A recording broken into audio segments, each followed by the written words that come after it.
20세기는 피로 시작된다.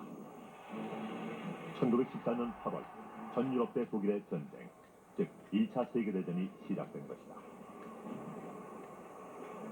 러시아 황제의 민중에 대한 억압 정책은 여전했고 프랑스는 독일에 대한 의심과 증오 속에서 알사스-로렌 지역의 회복을 간절히 원하고 있었다. 한편 영국은 독일의 유럽 지배 야망을 좌절시키기 위해 심지어 아시아와 아프리카의 식민지에서까지 병사들을 동원했다.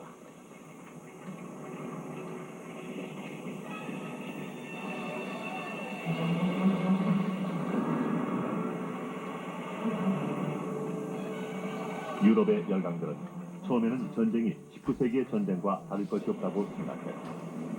그러나 과학의 발전에 따른 신무기의 개발은 대량 살상으로 이어졌다.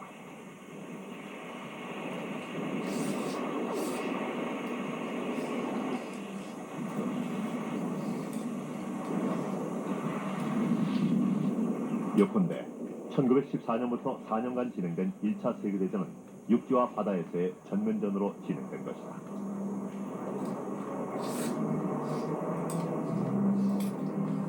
미국은 풍부한 산업 능력을 바탕으로 빠른 시간 안에 군사 강국이 됐다. 전쟁에도 불구하고 미국의 산업은 성장하고 있었고 자유의 이름으로 싸웠다.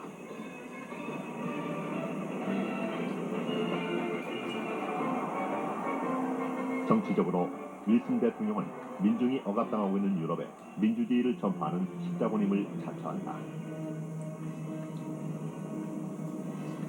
다른 한편 군사적 측면에서 퍼싱 장군이 이끌던 미군은 효과적인 탱크전의 수행, 비행기 폭격이라는 새로운 전술을 익히게 된다.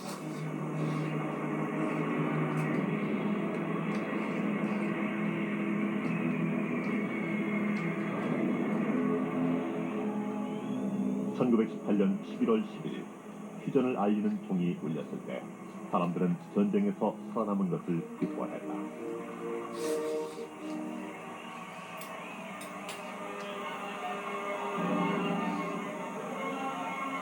그러나 승리의 대가는 혹독했다.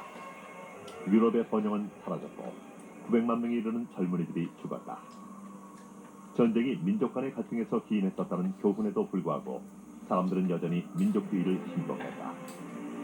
한편 러시아는 전쟁과 정권의 압제에 지쳐 있었다. 니콜라스 2세가 이끌던 러시아가 처음으로 흔들리기 시작했다. 전국에서 노동자들이 봉기를 일으켰다.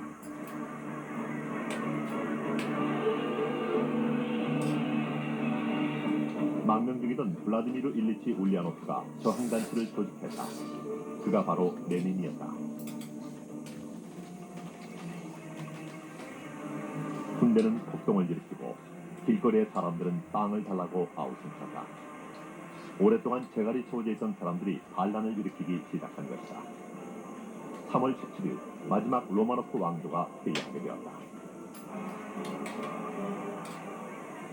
레닌은 즉각 평화를 약속하며 군대의 도움으로 합법적인 정부를 전복했다. 1917년 11월 7일 밤 소수의 군인들이 겨울 궁전을 장악했다. 나중에 소련 영화는 선전을 위해 이 평범한 사건을 방송으로 묘사했다.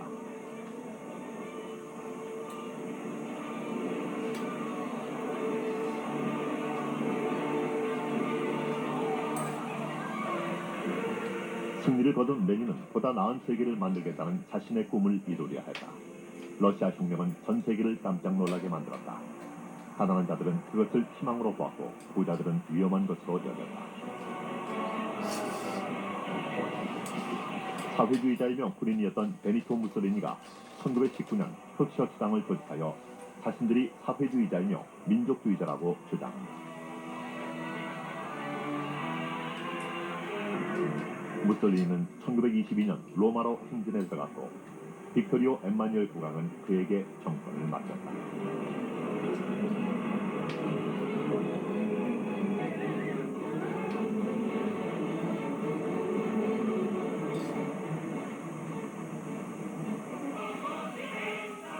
(1925년) 무솔리니는 인도제라는 뜻의 일두체가 된다. 사람들은 어린 시절부터 군대에 편입됐고 정부의 최고위 조직은 파시스트 최고위원회였다. 사실상 무솔리니는 이탈리아의 운명을 결정했고 그의 독재는 엄밀한 사실이 되었다. 무솔리니의 꿈은 이탈리아를 고대 로마 제국처럼 강력하게 만드는 것이었다. 패전으로 모욕을 당한 독일은 척죄양이 필요했다. 공산주의자들은 노동자 공화국을 만들고자 했으나 독일 국민은 더 밝은 미래를 기다리고 있었다. 대수롭자는 몽상가였던 아돌프 히틀러가 그 미래를 약속했다. 그는 자신의 저서인 나의 투쟁에서 1918년의 패배가 유태인 때문이라고 설명하면서 아리안 인종의 우월성을 주장했다. 독일의 전체적 분란과 함께 히틀러의 정권 탈취는 성공 직전에 있었다.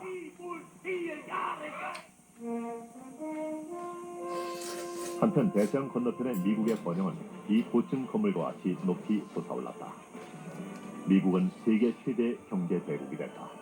전 국민이 증권 투자를 했고 도박에 빠졌다. 1929년 10월 월스트리트는 마치 사상 누각처럼 무너졌다. 증권 보유자들은 큰 혼란에 빠졌고 3주 만에 증권 가치가 30% 하락했다. 수백만 달러가 마술처럼 사라졌고 사람들은 절망과 고통에 빠져들었다.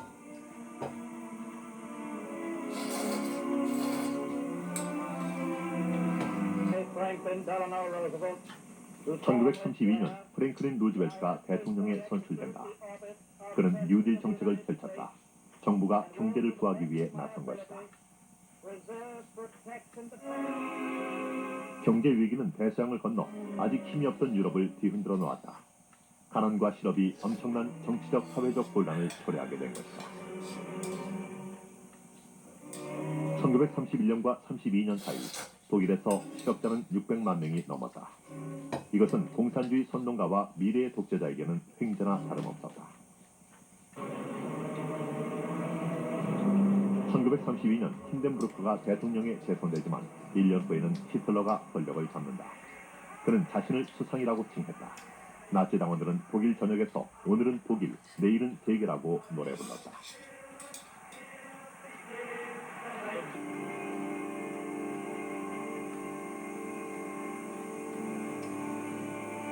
또한 경제 상황이 호전되고 있었기 때문에 독일 국민들은 일반적으로 나치의 독재를 용인했다. 어떤 면에서는 독일 국민이 빠른 속도로 독재 체제에 익숙해진 것이다.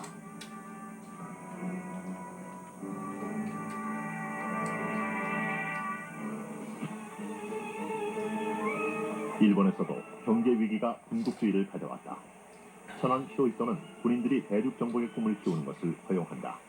우선 일본은 만주를 점령했다.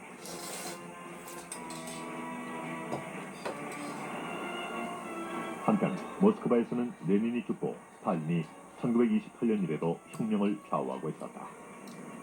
농부들은 그를 우상처럼 다스렸다.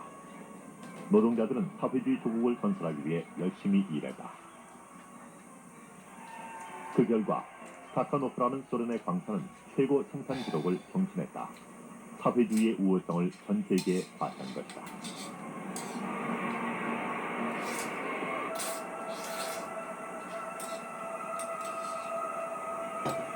그러나 사회주의가 소련에 완전히 정착할 때까지 스탈린은 혁명을 수출할 생각이 없었다. 다른 한편 현실은 선전과 큰 격차가 있었다. 공포 정치가 소련을 지배하고 있었던 것이다. 러시아 농부의 꿈은 자기 농지를 갖는 것이었다. 그러나 그들은 모두 집단 농장에 소속됐다.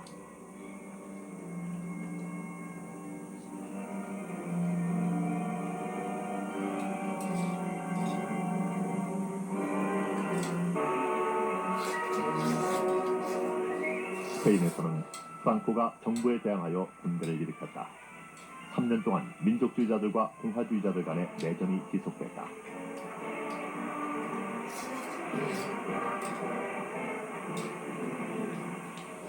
스페인 내전은 전국적으로 벌어진 이념의 전쟁터였고 새로운 무기의 실험장이었다.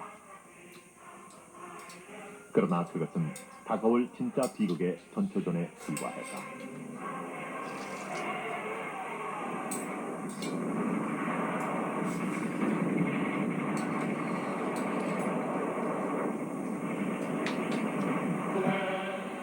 독일은 프랑코를 지원하기 위해 독일의 정예 군대를 파견했다.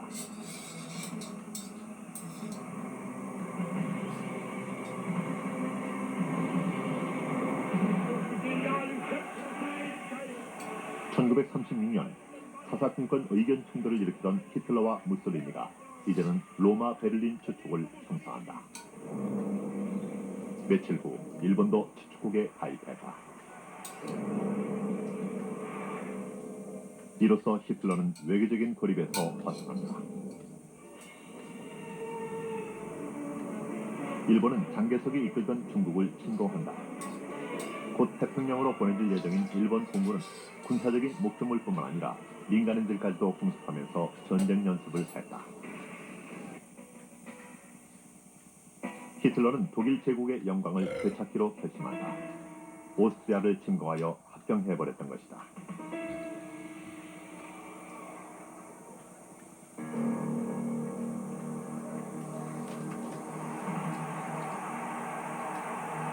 히틀러는 6달 후 체코를 침공했다.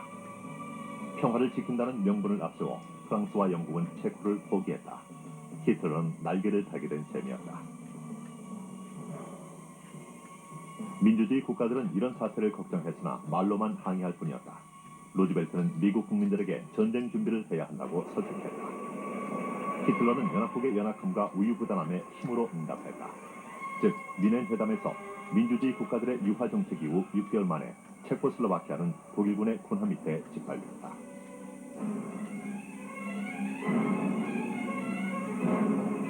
(1939년 8월 23일) 독일과 소련이 폴란드를 분할하는 비밀 조항을 포함하는 불가침 조약을 맺음으로써 히틀러는 동부전선의 안전을 확신한다.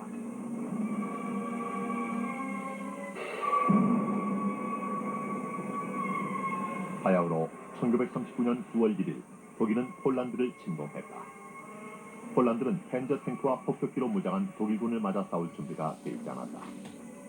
불행히도 폴란드는 며칠 만에 무너지고 말았다. 히틀러는 기고만장했다. 모든 것이 너무 쉬웠던 것이다. 독일과 소련 군인들은 형제처럼 지냈다. 이제 전쟁이 시작됐다.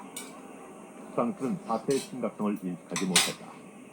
프랑스 군대는 만반의 준비를 갖추고 있다고 자신했으나 사실상 부식 군대에 불과했다.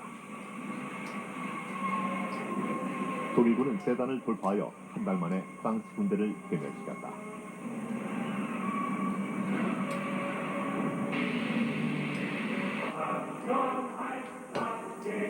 (1940년 6월 14일) 독일군은 개천문으로 행진에 들어갔고 그날 새벽에 히틀러는 에펠탑을 암살했다.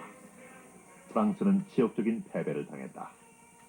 84세 패탱이 충격에 휩싸인 프랑스를 떠맡았다. 이때 영국의 망명 중이던 찰스 도골은 프랑스 국민들의 지속적인 투쟁을 호소했다. 1940년 6월 22일 프랑스는 휴전에 서명했다. 휴전을 맺은 장소는 1918년에 독일이 항복했던 바로 그 기차였다. 한편 영국은 용감한 공군에 의지하여 풀로 싸웠다.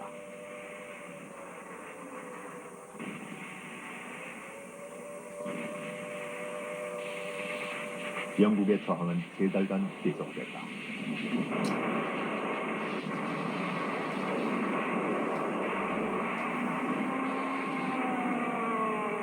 영국의 조종사들은 용감했고 영국 국민은 격렬한 폭격에도 당당히 버티고 있었다.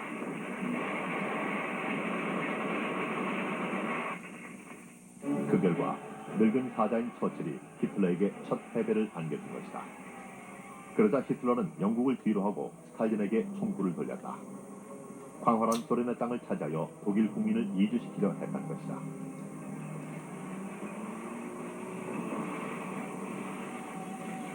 (1941년 6월 22일) 독일은 소련을 침공했다. 깜짝 놀란 스탈린은 소련 군대가 무너지는 것을 바라볼 수밖에 없었다. 이로써 유럽 전체가 대부분 나치의 손에 들어갔다. 야만성이 유럽 문명을 짓밟은 것이다.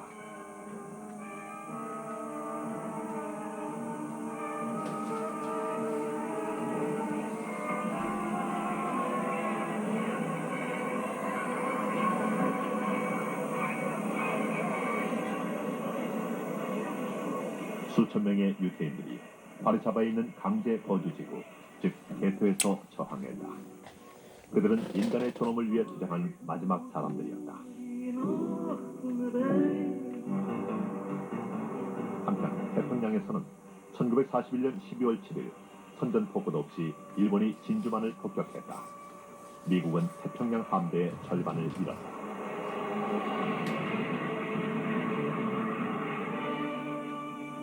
하지만 이 때문에 루즈벨트는 의회를 설득할 수가 있었다. 미국이 참전한 것이다. 미국의 거대한 산업이 전쟁에 동원됐다.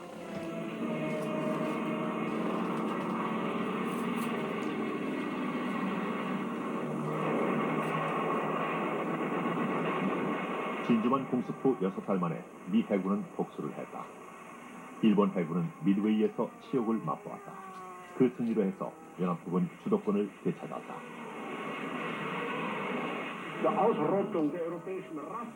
유럽에서 나치는 광란에 가까운 살인을 저질렀다. 열등 민족을 파멸시키기 위한 최후의 해결책이 실시되고 있었던 것이었다. 수용소에서 유태인과 집시, 그 밖에 많은 희생자들이 체계적으로 사육됐다. 대량 탈당의 기법은 나날이 개선됐다.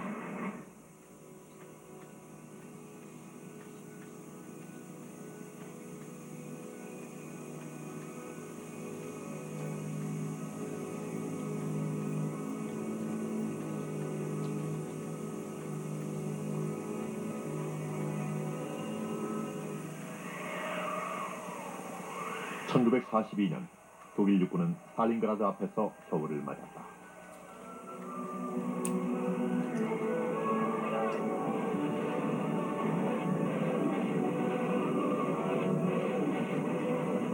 스탈린그라드의 저항은 6달간 계속됐다. 1943년 2월 절망에 빠진 독일군은 붉은 군대에 포위되어 항복할 수밖에 없었다. 이 도시에서 스탈린은 불패의 독일군이라는 신화를 깨버렸다. 이윽고 1944년 6월 6일 새벽 연합국은 노르망디에서 대담한 역사적인 상륙작전을 감행했다. 독일군은 깜짝 놀랐다. 치열한 전투 끝에 연합국은 유럽 대륙에 상륙할 수가 있었다.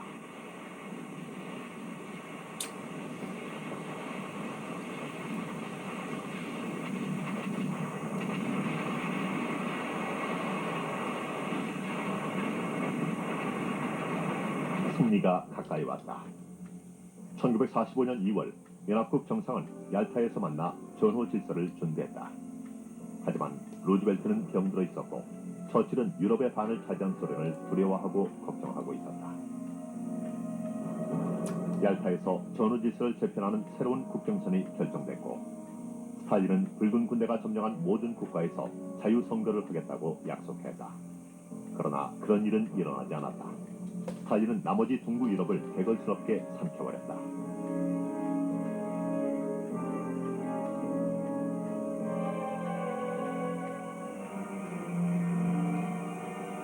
독재자들의 시대가 끝났다.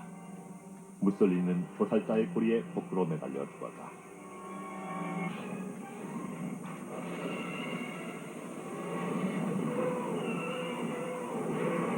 (1945년 4월 30일) 러시아 군대는 독일 제국의 붉은 깃발을 꽂았다. 5월 2일 베를린이 함락되자 히틀러는 벙커에서 자살했다. 연합국은 유태인의 학살 현장을 보고 경악했다. 5,600만 명의 유태인이 수용소에서 죽었다. 사람이 다른 사람을 체계적으로 파멸시킨 것을 우리는 잊어서도 안 되고 용서해서도 안 될 것이다.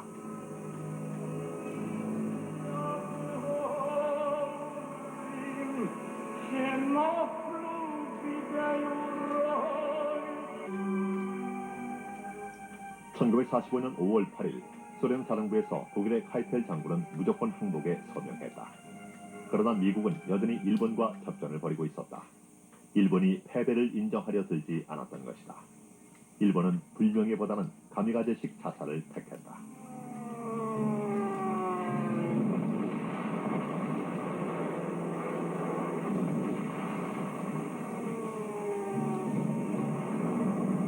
(1945년 8월 6일) 미군기 한 대가 새로운 폭탄을 히로시마에 투하했다. 원자탄의 위력은 엄청났다. 바야흐로 핵시대가 도래한 것이다.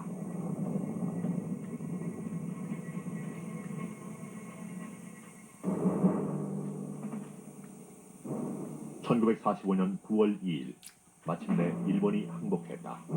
지구의 평화가 찾아온 것이다.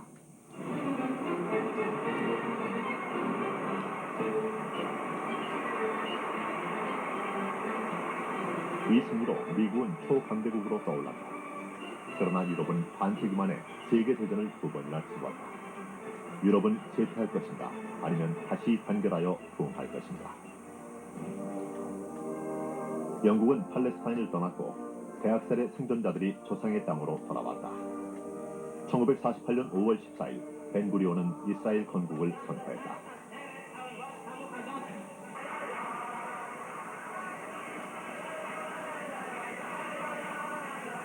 그러나 이스라엘 국민의 기쁨은 잠깐이었다. 건국을 선포한 그날 밤 아랍 국가들이 쳐들어온 것이다.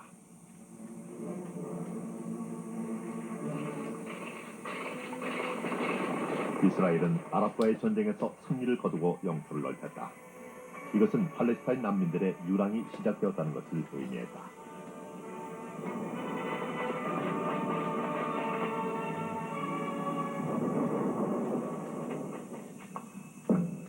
인도에서는 30년 동안 한 고행자가 영국의 점령에 대항하여 폭력 없이 투쟁했다. 간디는 비폭력 저항 운동을 전개했다.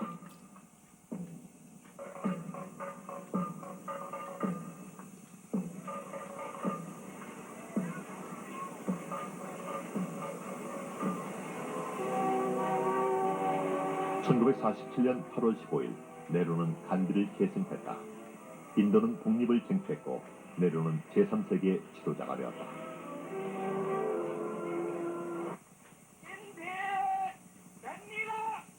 중국에서는 모택동이 숙적인 장개석을 물리쳤다. 공산주의 세계는 중국의 5억 인구가 동참함에 따라 큰 힘을 얻었다. 모스크바와 북경은 어깨를 나란히 했다. 그들은 공산주의 국가를 만들기 위해 수많은 희생자를 냈다.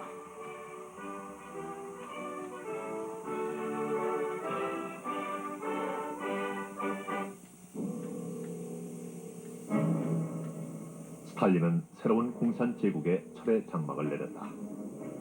소련이 강제적으로 동구 유럽을 공산화했던 것이다. 스탈린은 이 지역에서 공포 정치를 시작했고 수많은 사람들이 추방됐다.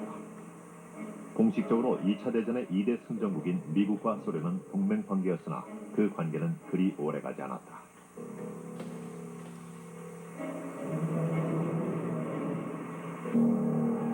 (1948년 2월) 프라하에서 쿠데타가 있었다.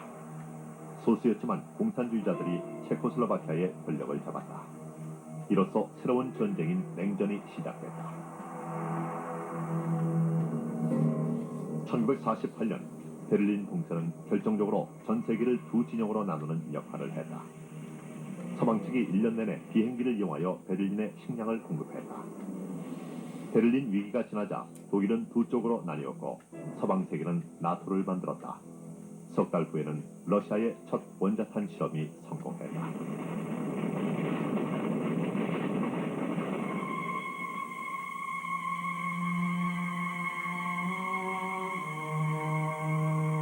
이때부터 동서 양쪽 진영 국민들은 서로를 멸망시킬 수 있다는 공포에 시달려왔다. 1950년 6월 25일 냉전하에서 첫 번째 무력 충돌이 일어났다. 북한이 남한을 침공한 것이다. 즉각적으로 메가드 미군이 개입했다. 세계는 원자탄이 사용되지 않을까 두려워했다.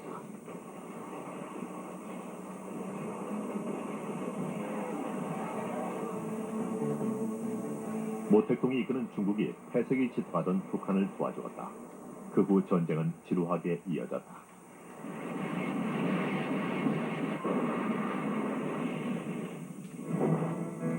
인도차이나 반도에서는 프랑스와 호주명이 이끄는 베트남 사이의 갈등이 계속되고 있었다. 1954년 5월 7일 프랑스 원정대는 디엔비엔크에서 포위당했다.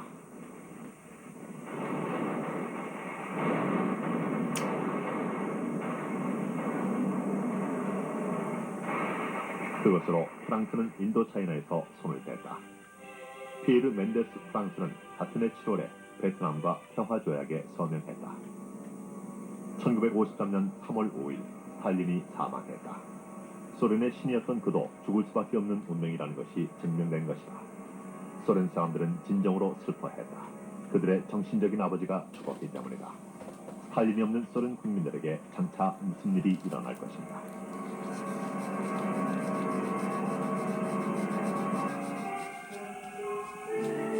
(3년이) 채 못 가서 크레물린의 새로운 주인이 된 니키타 후르시초프는 추악한 진실을 밝혔다. 제20회 전당대회에서 후르시초프는 스탈린의 죄악을 낱낱이 고발했다. 공산진영을 포함한 전 세계가 충격에 휩싸였다. Сразу понимаете, на 3 метра в землю, понимаете, погнали. Так что вы, господа, укайте, да оглядывайтесь. 스탈린의 죽음과 함께 북유럽 국가들도 움직이기 시작했다.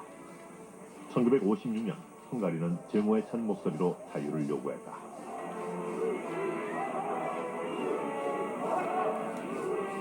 하지만 폭동이 있던 날 새벽에 첫 번째 소련 탱크가 다니브 강을 건넜다.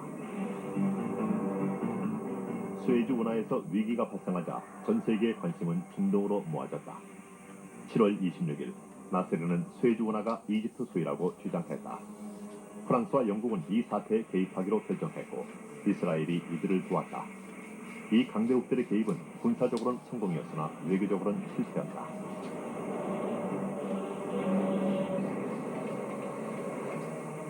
서방 세계의 불만을 사면서까지 미국은 프랑스와 영국의 개입을 비난했고 소련은 그 사건이 일어난 틈을 이용하여 부다페스트에 탱크를 보내 폭동을 진압했다. 이로써 헝가리는 사회주의자들의 천국으로 남게 됐다. 헝가리는 강대국들의 희생양이었다. 요컨대 후르시초프와 아이젠하워는 냉전을 확대하고 있었다. 미국은 아직도 군사적인 우위를 확신하고 있었다. 그러나 소련의 스푸트니크 위성 발사는 미국의 확신을 흔들리게 했다.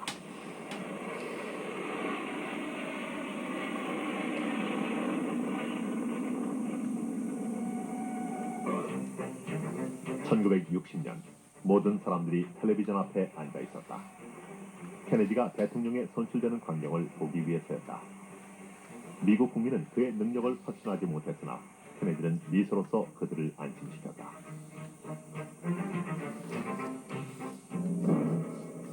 1961년 비엔나에서 미소 정상회담이 열렸다.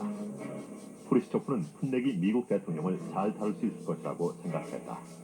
그러나 케네디는 만만치 않은 인물이었다. 한편 소련은 베를린에 장벽을 쌓았다. 도시는 수치의 벽으로 두 동강이가 나버렸다.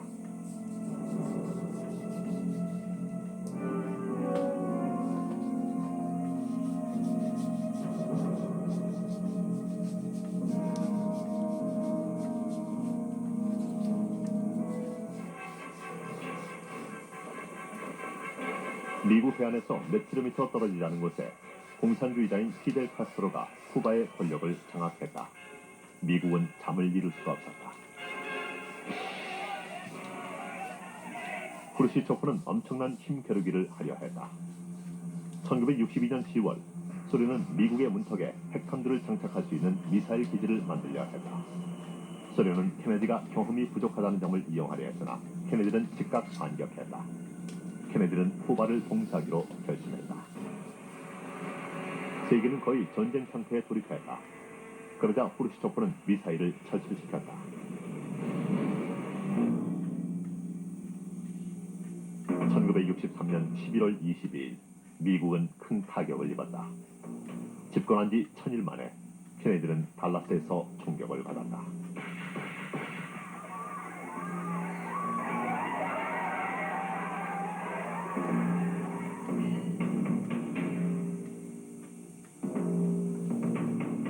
드골 장군이 장례식에 참석했다. 드골은 알제리 위기 때문에 권력을 되찾은 상태였다. 드골은 정말 알제리를 프랑스에 재편입시킬 수 있다고 믿었을까?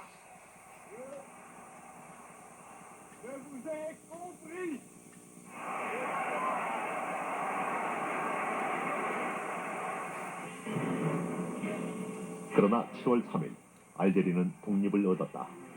폭동의 지도자였던 벤 벨라가 대통령에 선출됐다.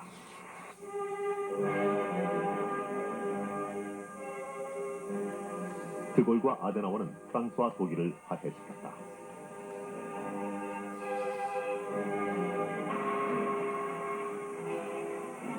마침내 새로운 유럽이 탄생했다.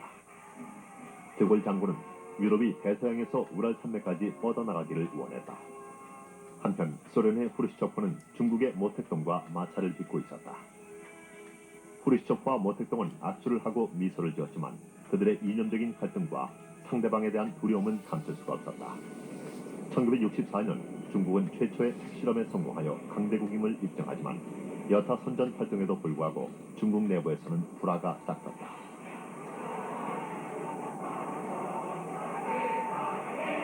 정적을 없애기 위해 모택동은 문화혁명을 시작했다.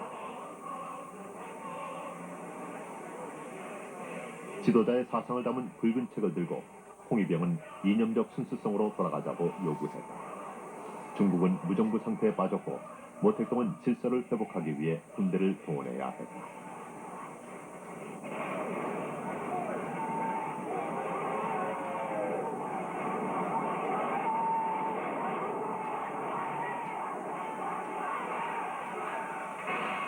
중국과 소련과의 이념적인 격차는 더욱 커졌다. 매일 수천 명의 중국 시위대가 소련 대사관 앞에서 시위를 벌였다. 공산주의의 두 거인이 전쟁으로 치달을 수도 있었다. 미국이 베트남에 개입하자 광범위한 반대가 뒤따랐다. 1965년 이후 미국은 베트남전에 개입한 상태였다. 7월에 미군 12만 5천 명이 베트남에 상륙했다.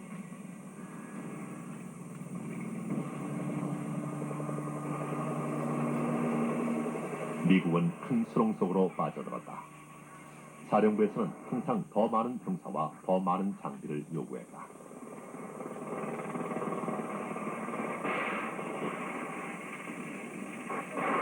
베트남의 게릴라들은 월맹과 모스크바의 도움을 받고 있었다. 미국은 이 끔찍한 전쟁에서 혼이 빠질 지경이었다. 북쪽이 남쪽을 합병하는 것을 막을 것은 아무것도 없었다. 미국은 자국의 젊은이들을 포함하여 전 세계 젊은이들이 반대하는 전쟁에 개입돼 있었다. 젊은 미국인들은 자기 일이 아니라고 생각하는 이 전쟁을 거부했다. 긴 머리와 꽃무늬 옷을 입은 그들은 자유를 찾고 있었다.